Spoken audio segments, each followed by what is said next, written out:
Hello everyone, today I will show you how to fix gold notes not working on Instagram. And here's how it is done.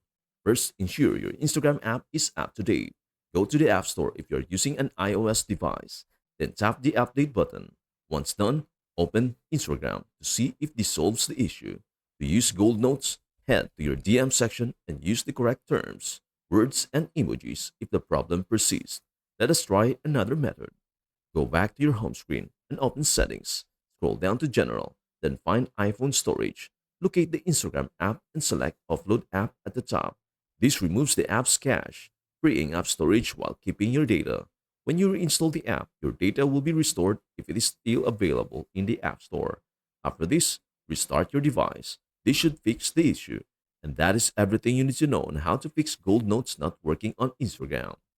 Before we end, may I humbly ask you a favor? Please do like, share, and subscribe to our channel. This means the world to us. Thank you so much for watching. We hope to see you in our next video.